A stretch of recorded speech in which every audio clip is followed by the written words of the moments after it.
On behalf of the One Health Education Committee, welcome to the Violence Link webinar series. The One Health Education Committee was established to help improve the quality of life of animals and humans by providing education for animal welfare and human service professionals. My name is Josh Houry, and I am the Community Relations Coordinator here at the Saskatchewan SPCA. Today, we're going to watch a presentation from Joanne. And this presentation is actually part of a 6-part series that will explore the complex relationship between animal abuse and violence towards people.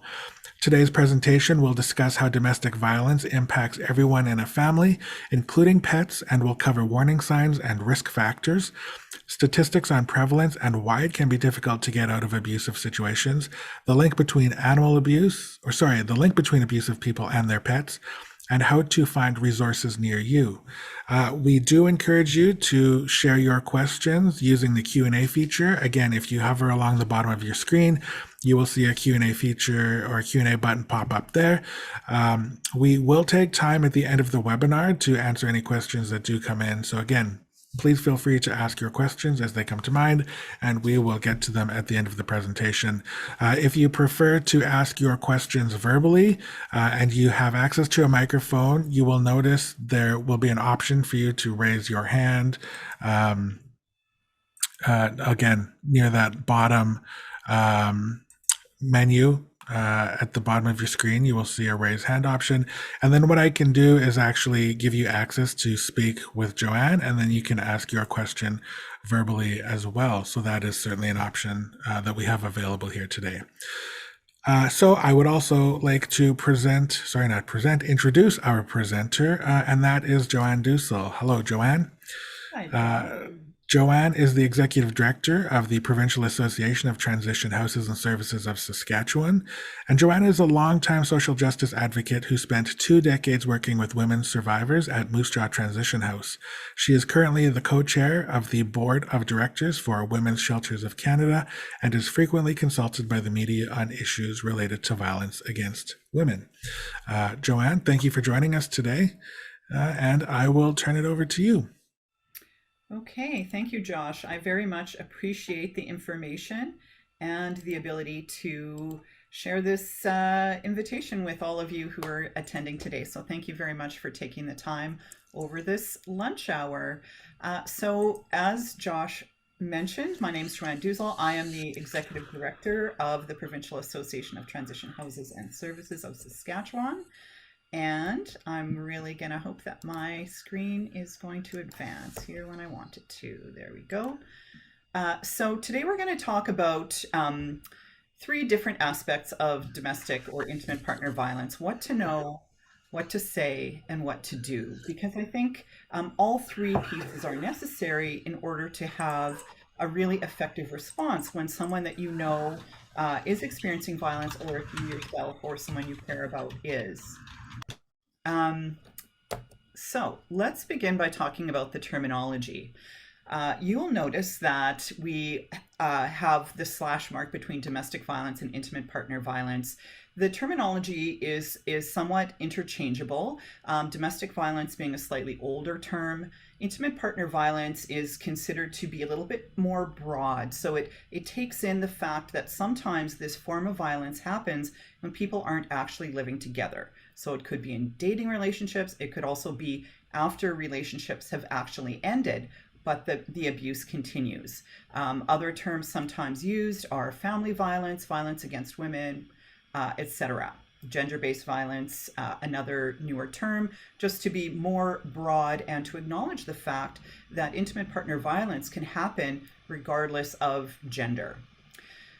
A really important thing to know about intimate partner violence is that it is a pattern of behavior which is used by one person in the relationship to gain power and control over another person that they are in a relationship with. So there are other types of dysfunctional relationships, unhealthy relationships, where sometimes both parties are engaged in unhealthy behaviors. This is also not okay, but it's not necessarily what we're talking about when we're talking about intimate partner violence, which is very often characterized by coercive controlling behaviors. I'm going to break all of these behaviors down a little bit more, but I'm going to start off by saying that intimate partner violence goes far beyond the physical abuse that people often think about when they think of those words, domestic violence or intimate partner violence.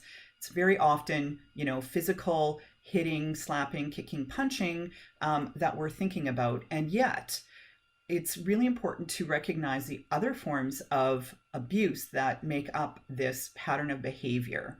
So, in addition to physical, there's psychological abuse, emotional and verbal abuse, financial, sexual, and spiritual abuse, excessive jealousy and control, sexual assault, even when the relationship is intact, harassment after separation, and all the way to the far end of the spectrum to murder. Intimate partner violence can occur between any two people who are in an intimate relationship. As I mentioned, it doesn't matter whether the two individuals are living together or separately, married or unmarried, short-term relationship, long-term relationship, or frankly, even after separation.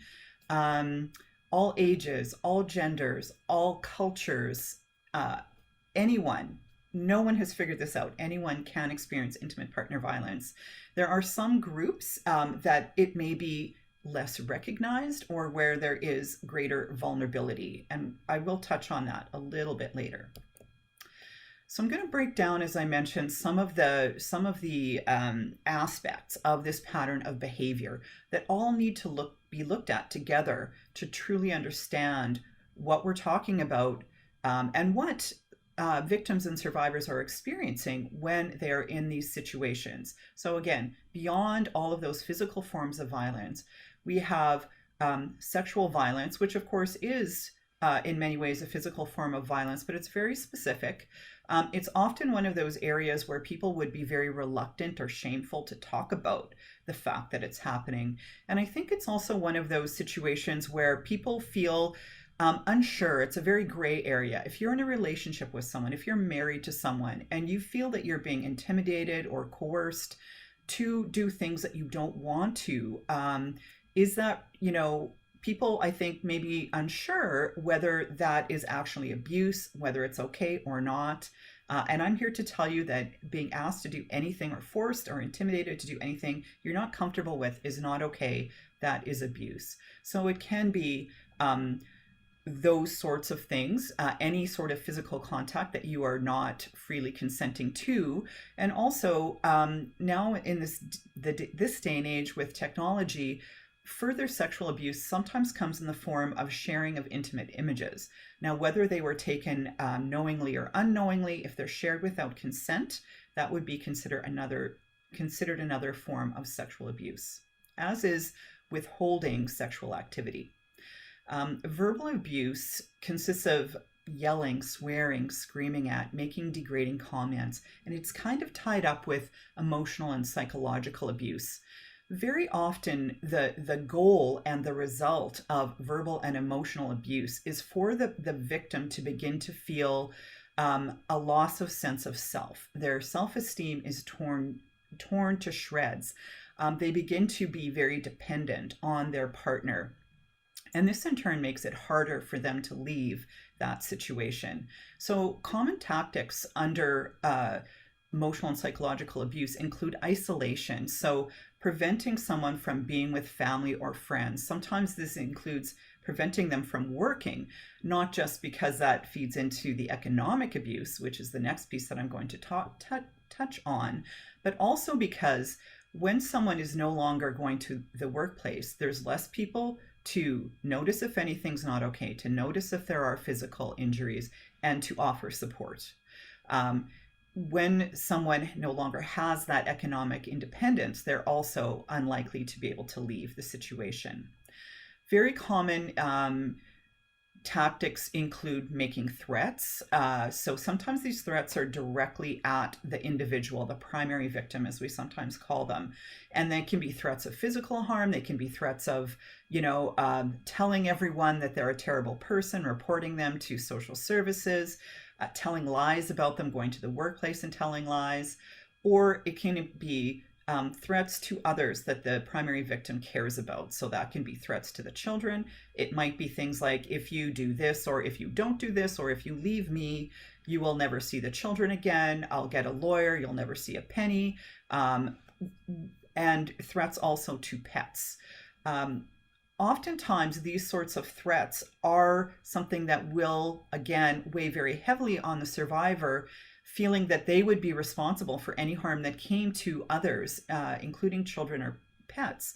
And sadly, sometimes those threats are vague enough that you don't know what that means. If someone says you'll never see the child again, does that mean that they're going to take them and run, leave the country, abduct them? Does it mean that, again, they're going to go to court, they have better resources, that the victim would lose custody? Or does it perhaps mean that those children would be killed as a form of revenge? And the same thing happens with pets, where, again, the threats are vague sometimes, and the person not wanting harm to come to anyone that is part of their family then feels stuck in that situation. Economic abuse, again, sometimes interfering with employment is part of it. Also controlling all of the money or possessions in the relationship, making decisions, all the big decisions in the relationship that have to do with, buying a house, moving, getting different jobs, major purchases. And sometimes with economic abuse, we see things like loans being made with the other person's name on it, but they had no knowledge of this loan being taken out, or a second mortgage, or credit cards being taken out in the name of the victim partner, and then those credit cards are racked up without their knowledge. This then becomes something that's either creating financial difficulties within the relationship, making it harder for the person while they're still there, or if that person chooses to leave, now they become responsible for a lot of debts that have been racked up in their name. Another thing that's relatively common is when the victim partner is working, if they're being controlled in this way, sometimes what they're doing is working, and every payday turning over their paycheck to the controlling partner, and that person gives them, the victim partner, a small allowance. So all they ever see from their work is this small allowance. And oftentimes what's happening is that the person controlling the funds is saying, I'm paying rent, I'm paying utilities, and the victim partner has no reason to believe otherwise. Sometimes what happens then is when they do separate, they find that that was not the case. They're in arrears. Sometimes they're being evicted from their housing if rent hasn't been paid, or they're going to set up new utility accounts and being told they can't because of the arrears that were in their name. I want to take a moment here to mention, even this might come up later as well, but all of these, the issues around economic abuse do lead to a risk factor down the road, which is financial difficulty within the couple, often being a bit of a risk factor for more serious consequences later down the road.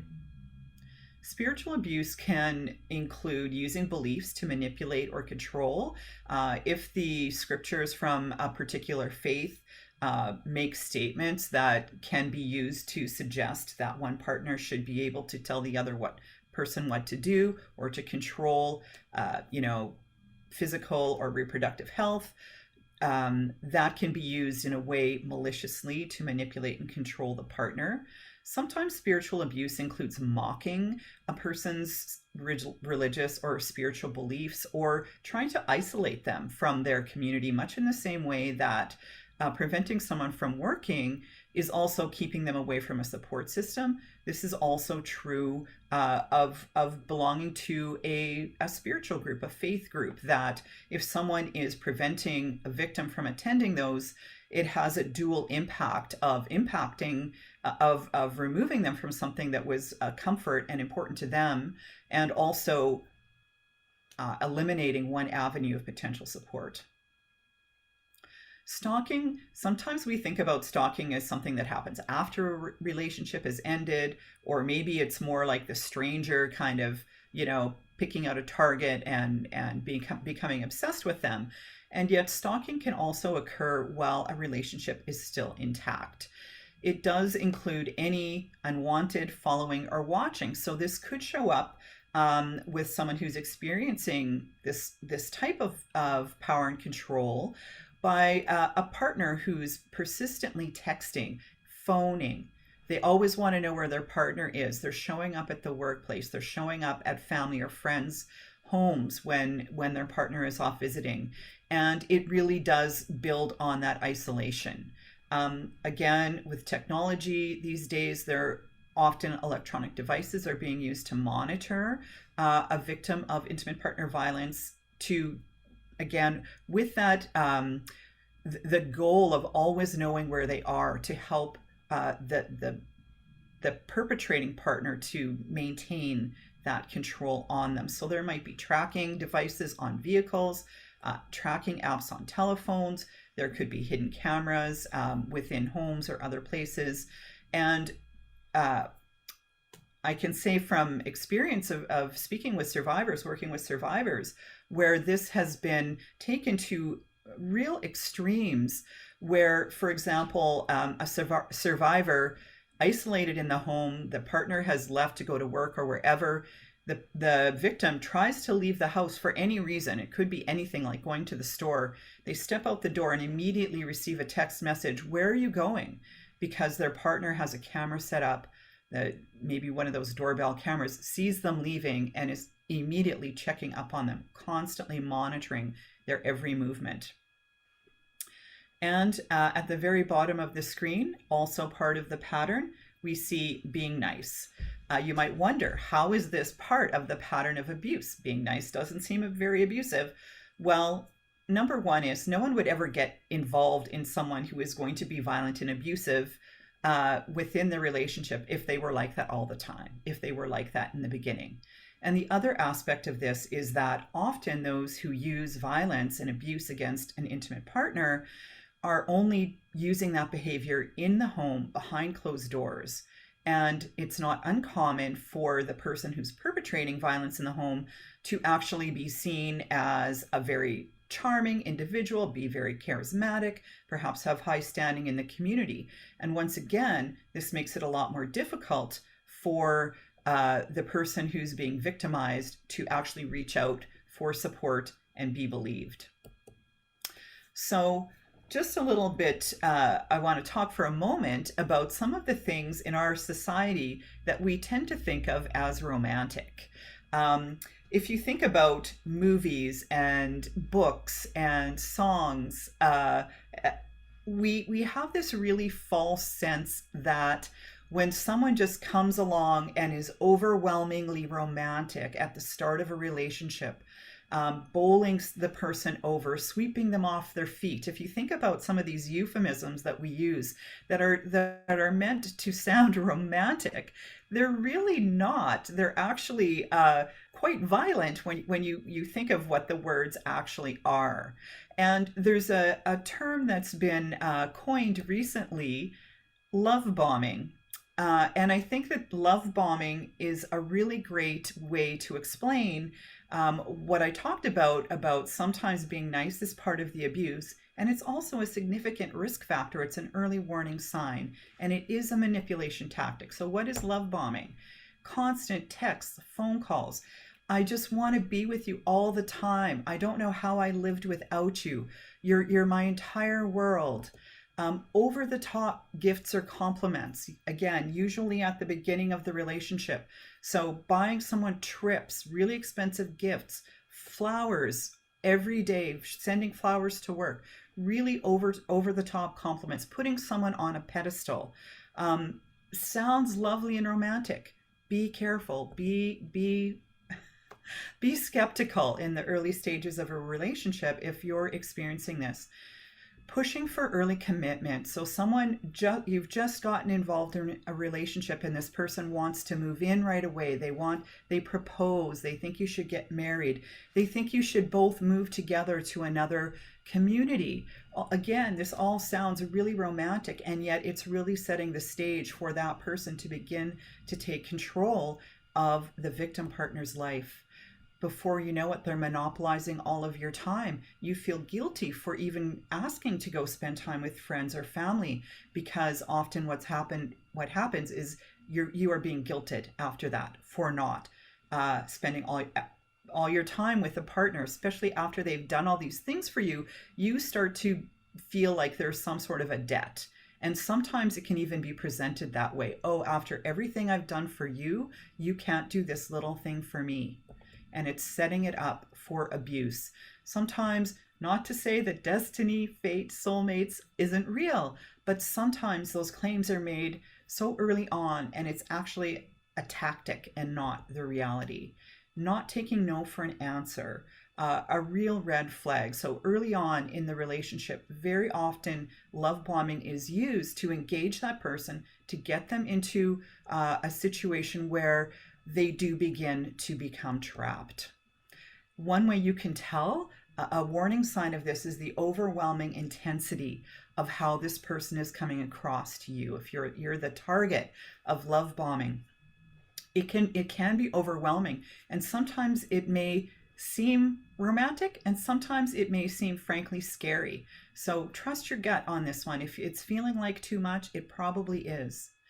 So another term that's become fairly common around intimate partner violence is gaslighting. Gaslighting was based on the play, and ultimately several movies were made about the concept where, again, very common to take place within the pattern of coercive controlling relationships, where the person who's being abusive in the relationship downplays what's happening, denies that it even happened. Sometimes they'll blame the other person for starting a fight or saying that they actually did it. I'm just going to say, okay, so the bullet number 3, purposely making someone seem disorganized, such as hiding their keys and claiming the other person lost it. So there's 2 specific things within gaslight. The reason why this play is called this, if you don't know, is that it took place in the time when, before electricity, there were gaslighting people's homes, and you could just turn the dial up and down. And in the play and then the movies, the wife is a wealthy heiress, and her husband has married her for her money. He goes around the house turning the lights up and down, and when she says, "Oh, it's so bright in here, I don't know what's going on," he'll say, "Oh, it's not. It's the same. I don't know what you're talking about." Or then he'll turn it down really low, and she'll say, "It's so dim. I feel like my eyes are fading." And he'll say, "Oh, no, it's the same as always. I don't know what you're talking about."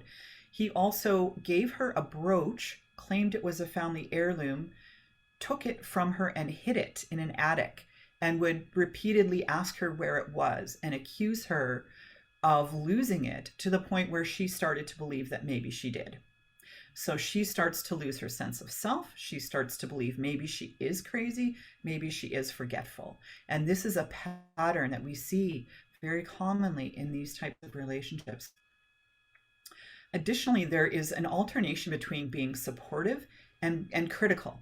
So the being nice versus the verbal abuse. And it's very unsettling for the victim in this situation, who simply doesn't know who's going to be home when you go out to work, you come home, who's going to be there? Is it Dr. Jekyll or Mr. Hyde? And that's what leaves so many victims to say they're walking on eggshells. They have to be so careful because they don't know who's going to be there or what is going to trigger some sort of violent incident.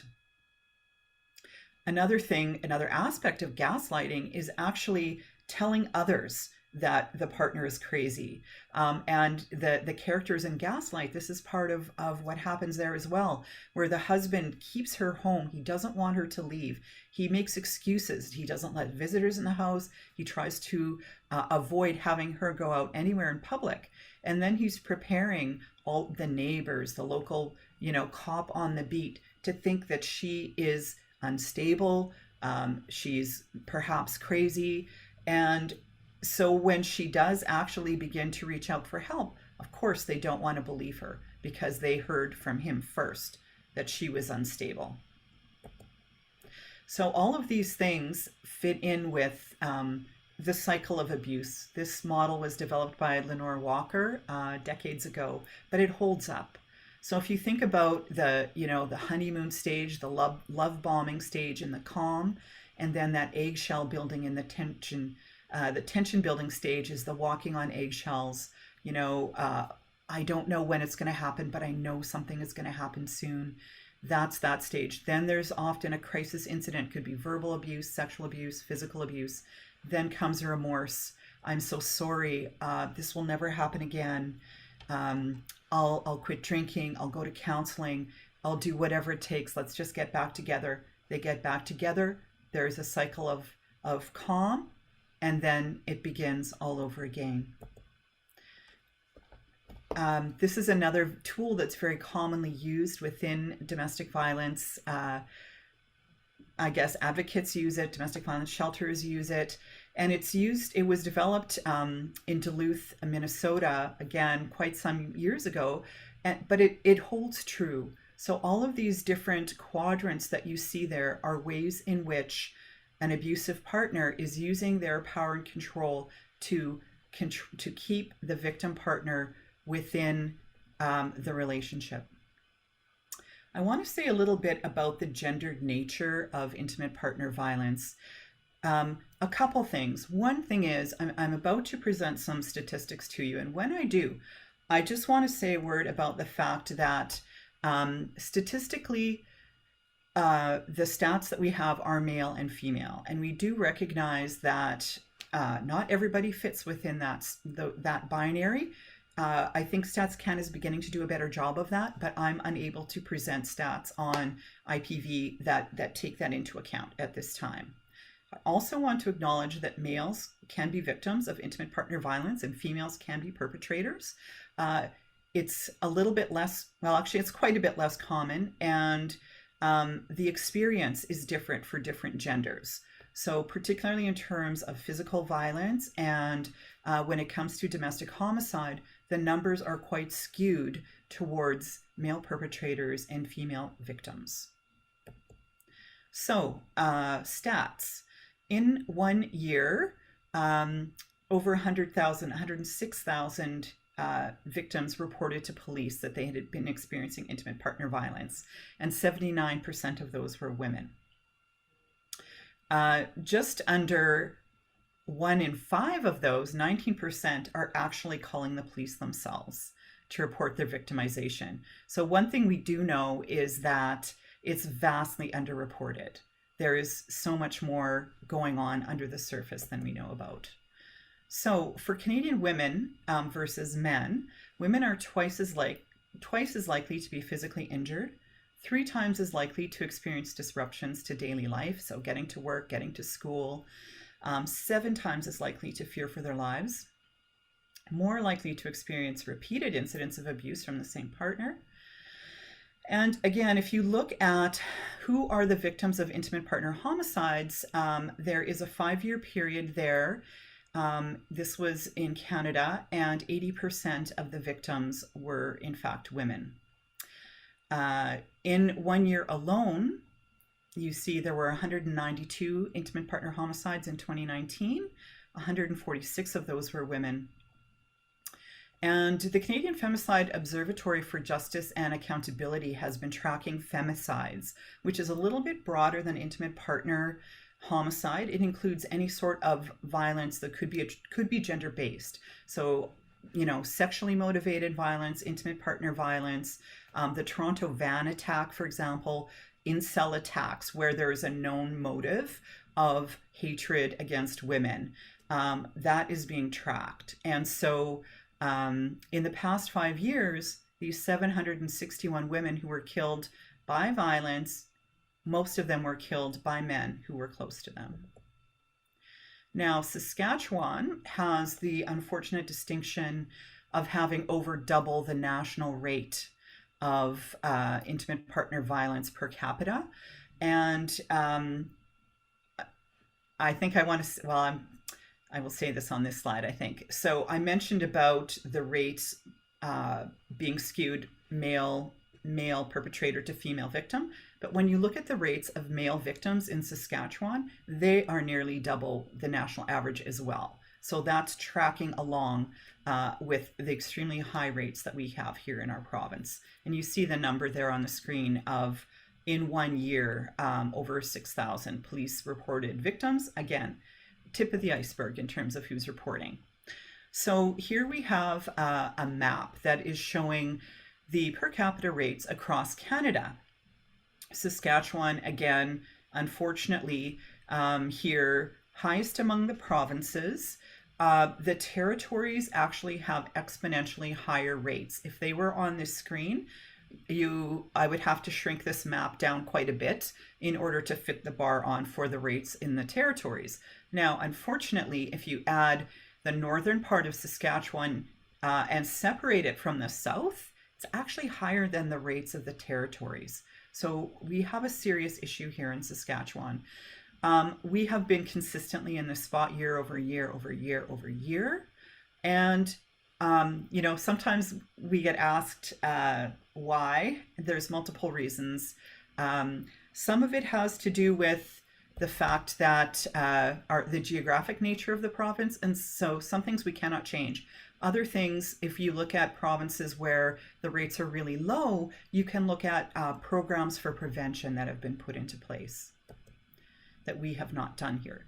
So there are groups that are at increased risk, mainly because of barriers to accessing assistance. So First Nations, Inuit, and Métis women, again, lots of barriers, often living in rural, remote areas, cultural challenges if trying to leave, having to leave behind language, culture, support systems.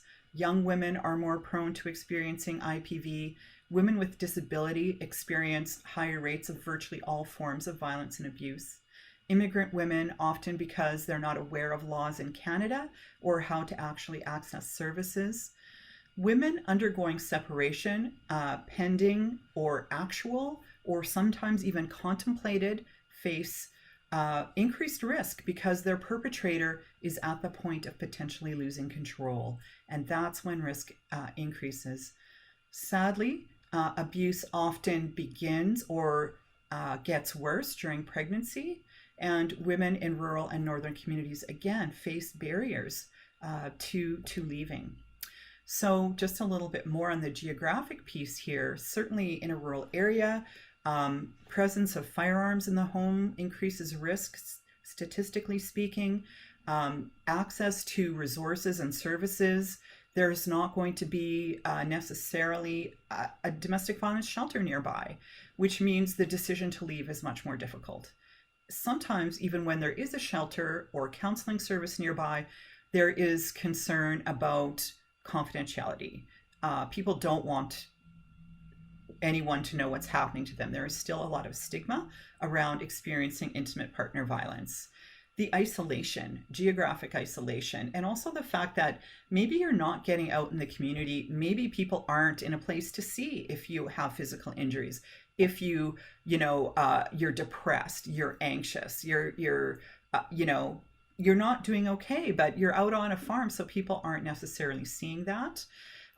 In terms of the distance and weather and road conditions, that's a factor not just in making plans to leave, but it's also a factor in terms of when a violent incident is imminent or occurring, do you actually make a call for help? Do you actually reach out to the RCMP knowing it could be an hour, it could be 2 hours, it could be longer before someone shows up to help?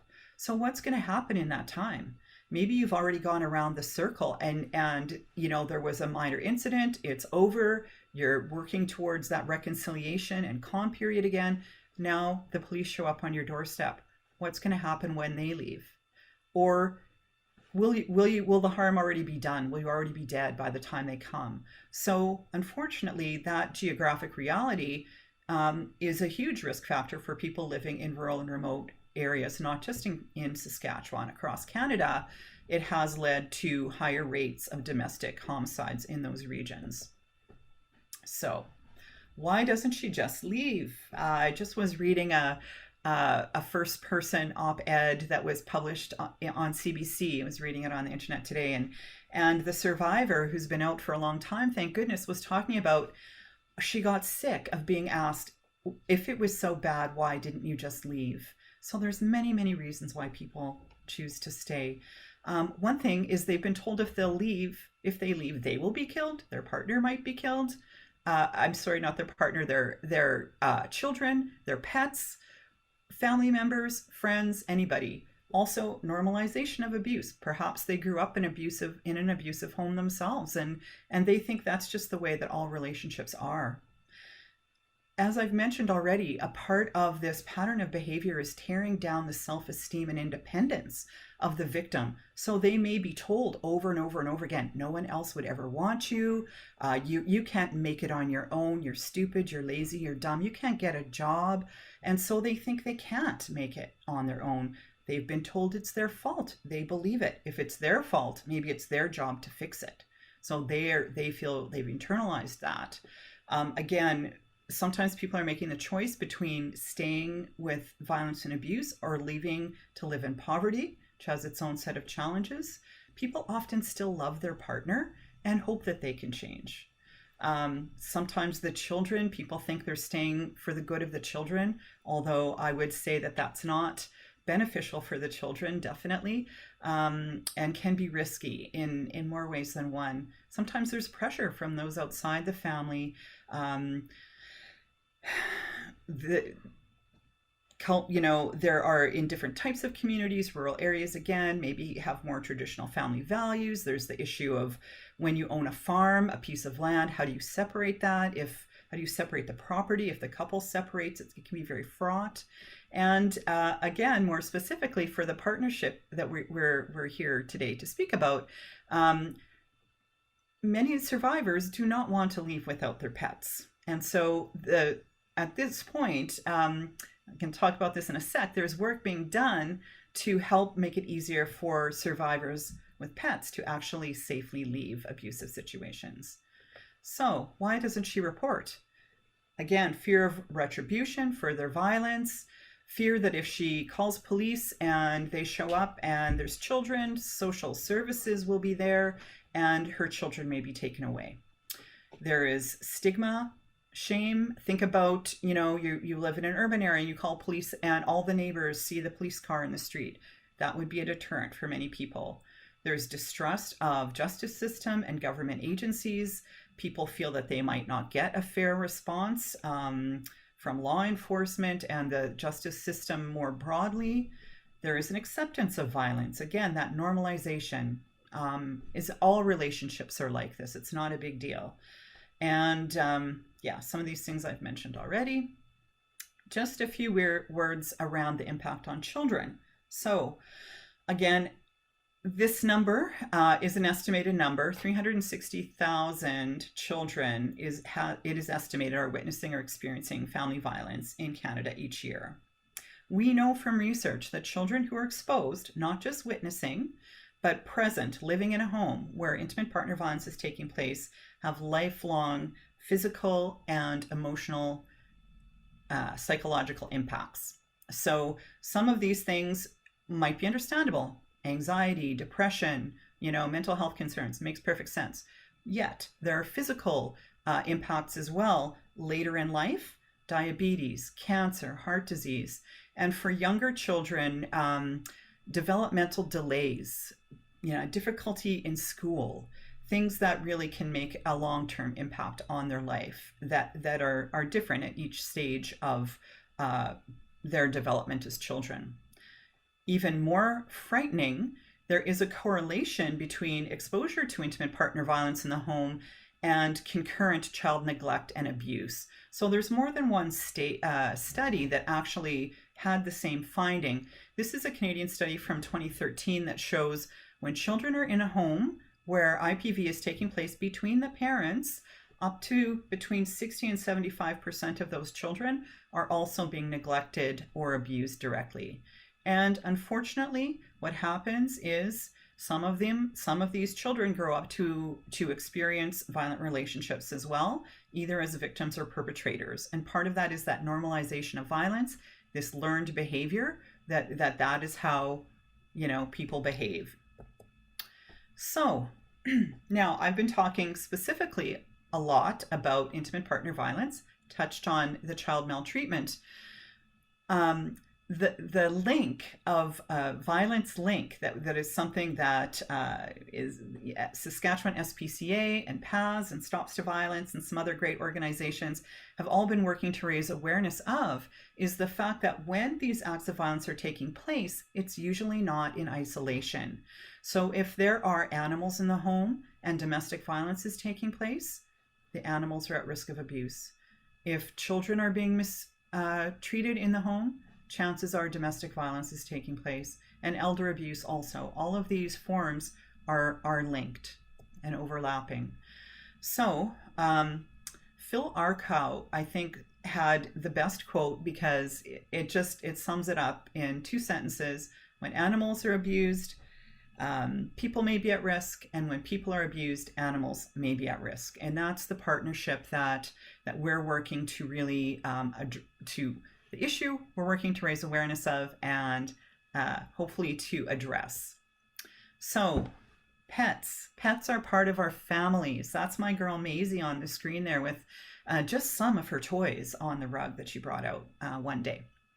If you look at the numbers of dog ownerships, many of us have cats or dogs in our homes. We consider them family. I thought this was an interesting statistic. Children are more likely to grow up in a home with a pet than a home with 2 parents. So this is a reality for many people. Animals provide unconditional love and acceptance. There's just a sense of well-being that you get from stroking your pet, from having a lap dog or a cat crawl up on your lap. There's physiological effects. It's increasing serotonin and dopamine.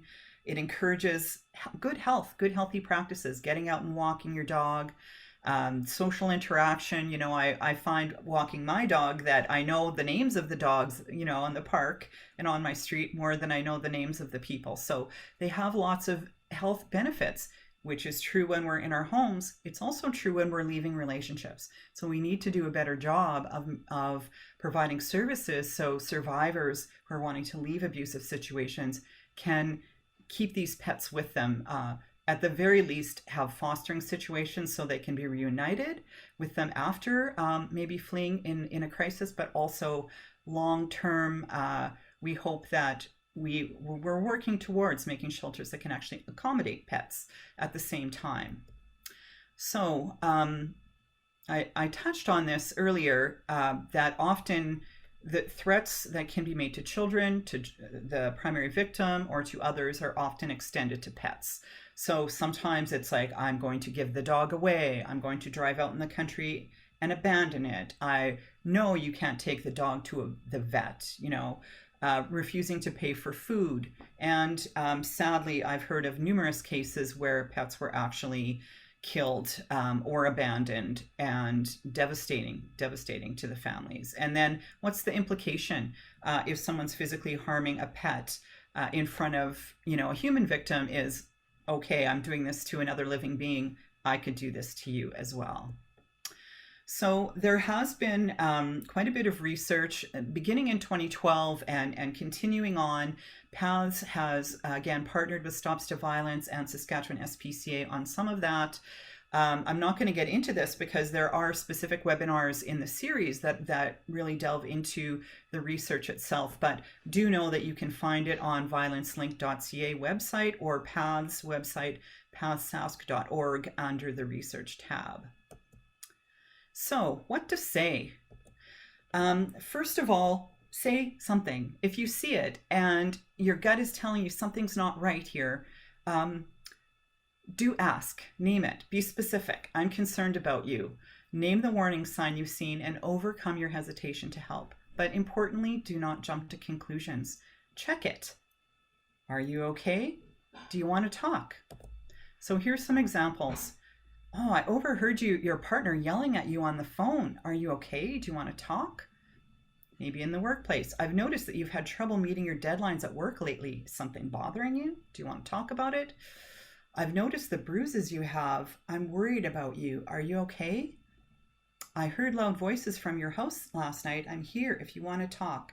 So you're paying attention to it, you're seeing it, you're naming the specific thing, and you're checking it. You're not jumping to conclusions.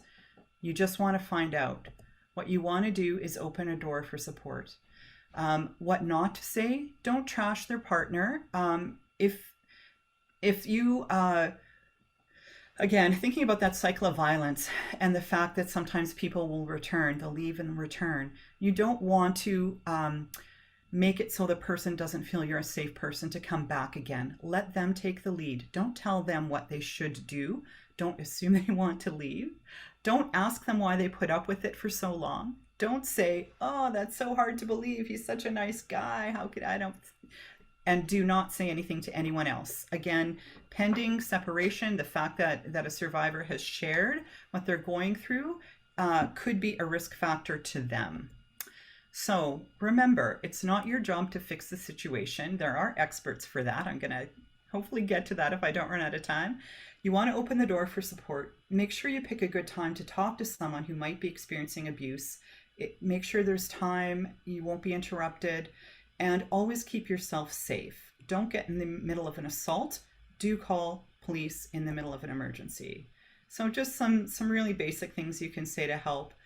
I care about you. I believe you. It's not your fault. I will support you and your decisions. Super important. So what can you do?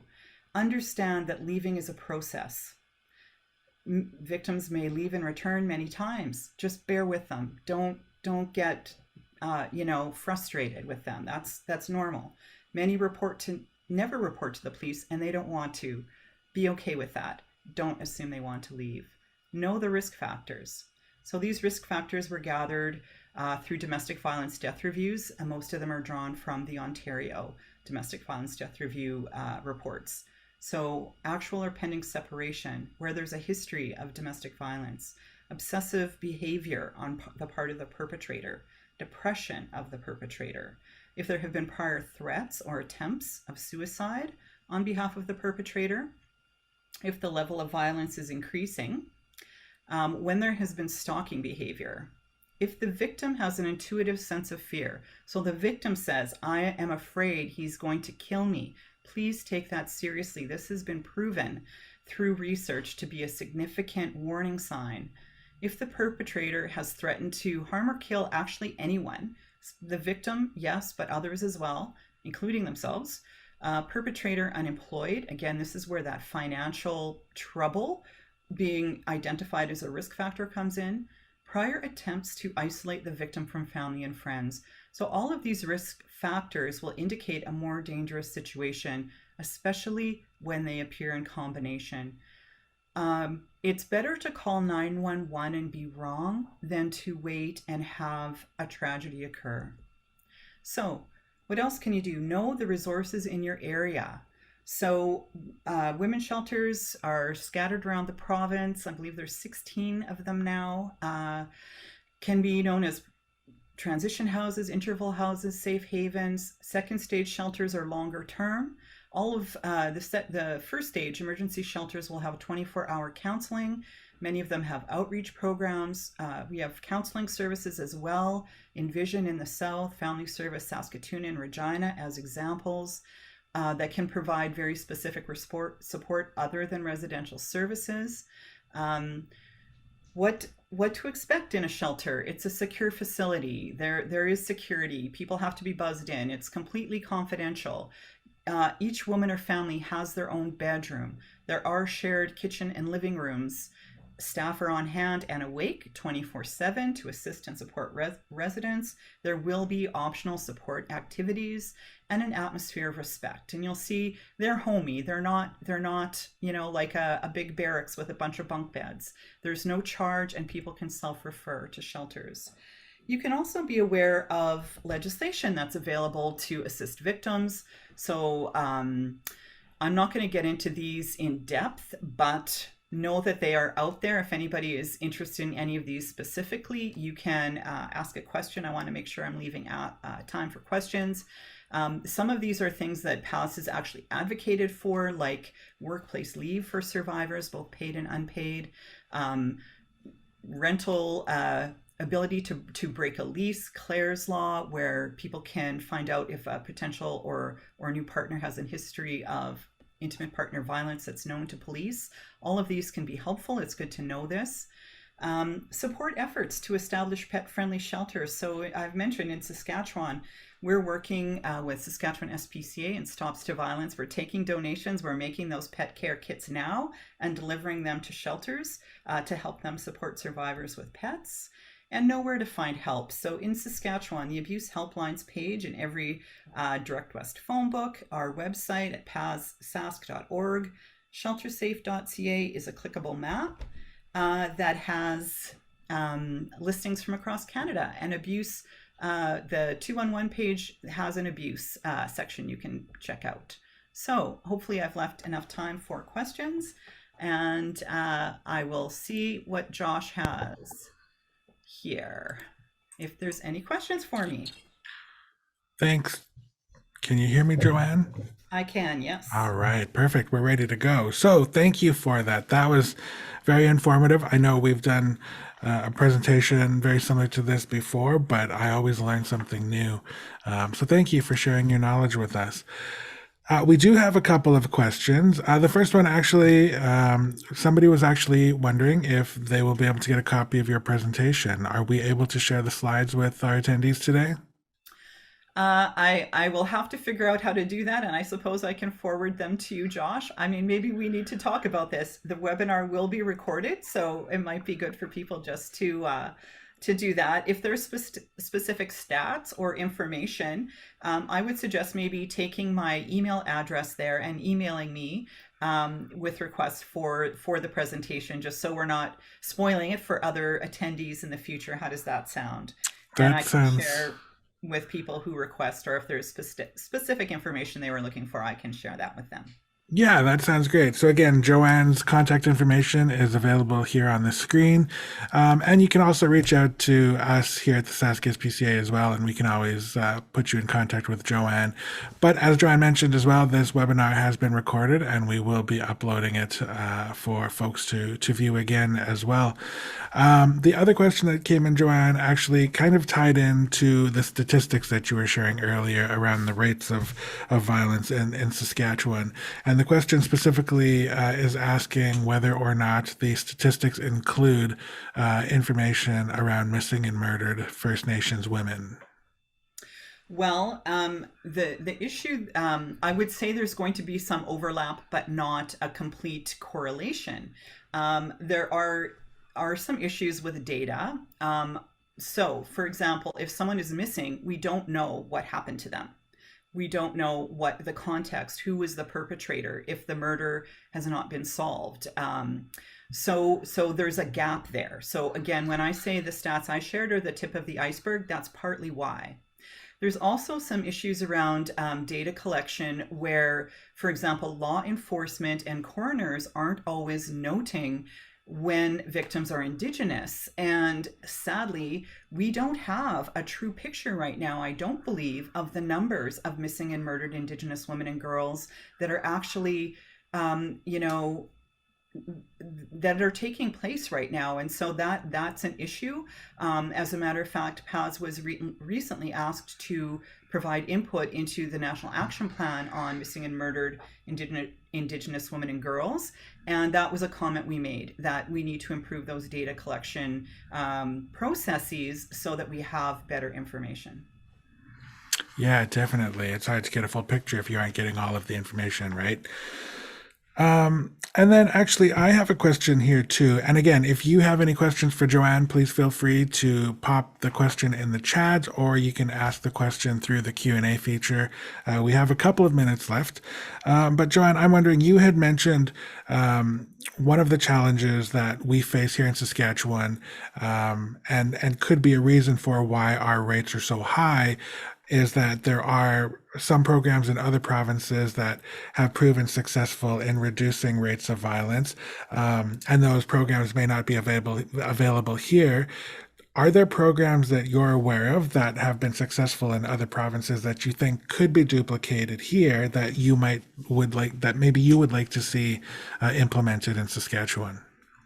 Yeah, absolutely, Josh. I think that the main thing we need to do if we want to start bringing down these atrocious rates in our province is to begin with the very young, and basically culture change. So in Ontario, they have developed and implemented a program called the fourth R. The fourth R is for respect, and it is a mandatory part of the curriculum within school systems where children are learning in an age appropriate way about things like consent, about healthy relationships.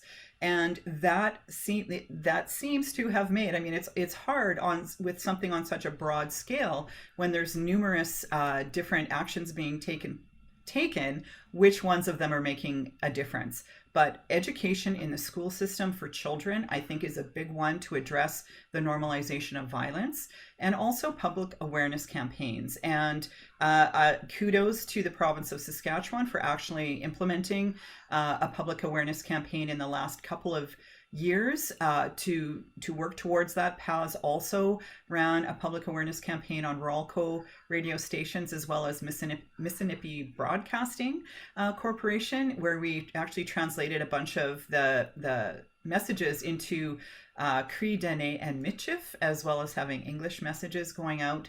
So those are two key pieces that when you see Ontario, you see BC, always on the lower end of the graphic with the bars across the map.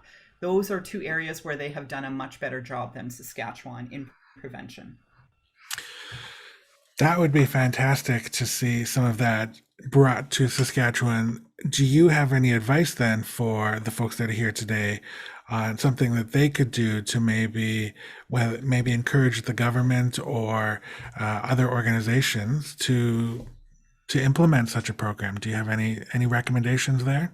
Yes, advocate, advocate, advocate. So when we as PADS go to the Ministry of Education and say, you should do this, put it in core curriculum, they tell us it's actually up to the individual school boards to decide what's in the curriculum in their school district. So recently, someone in my presentation was on their local school board, and they were like, okay, I'm taking this back to the rest of the members of the school board to push for the implementation of programs like the fourth R within our school district. And I think that's the type of grassroots activism that we need here in the province to make sure that it's not just top down, and it's not just shelters or very specific anti-violence agencies doing this work. It's like everyone in our community working to create change. I know people who've been to our presentations before have probably heard me say this. It's like a broken record, but I believe, again, there's the old phrase about it takes a village to raise a child, and children certainly tie into this now. But I think from what I've seen in my role here with the Saskatchewan SPCA is that a collective approach to addressing all of these issues is important to ensuring that we see something change. And sometimes it starts with a conversation, but those conversations, I think, can always serve as the foundation for bigger things to happen. And it's fantastic that organizations like ours, PATHS, the SaskSPCA, and then of course with Stops to Violence and our other partners too, it's fantastic that we're able to do this. I do just want to point out we don't have any other questions, but I wanted to point out a comment here that Heather made about in Alberta, the Alberta SPCA has their One Family Welfare Program, which is fantastic, by the way. I encourage you to check out the Alberta SPCA's website to learn a little bit more about, but they speak a bit about a safekeeping element to their program. So in Saskatchewan, I think if you want to learn more about animal safekeeping programs that are available, you can actually check out violencelink.ca. Which is a website that we've created that shares a whole variety of information on the violence link, but we also include the safekeeping programs in Saskatoon and Regina and some other places as well. So I do encourage you to check out that website for more information. But I think that kind of draws us to a conclusion. Joanne, do you have any closing remarks for our folks that are here today? Just to say thanks again for attending, and just hope that you all can be part of this collective action that we've been discussing. And Thanks, thanks again, Bill. Joanne. Oh, you're welcome. Thank you. And I do have just a couple of notes before we say farewell for the day. Once again, thank you for joining us. We really appreciate that you've taken the time out of your day to spend this portion with us. We invite you to sign up for our mailing list, where we will send out information on future webinars. And you can actually visit our website. I'm just going to pop this in the chat too, but it's saskspca.ca/webinar-signup. And the other thing that I will note is that we still have time for you to, or there is still time rather for you to register for the remaining webinars in the Violence Link webinar series. The next one actually takes place on Thursday, May 12th at noon, and the topic there will be older adult abuse and neglect, and we'll be joined by Holly Schick from the Saskatchewan Seniors Mechanism. You can also register for that, again, at our website, and that address is saskspca.ca/webinars. So once again, thank you for joining us, and we look forward to having you join us in the future for other Saskatchewan SPCA webinars and other, I guess, the One Health Committee webinars. So thanks, Joanne. We appreciate your time today, and we'll see everybody soon.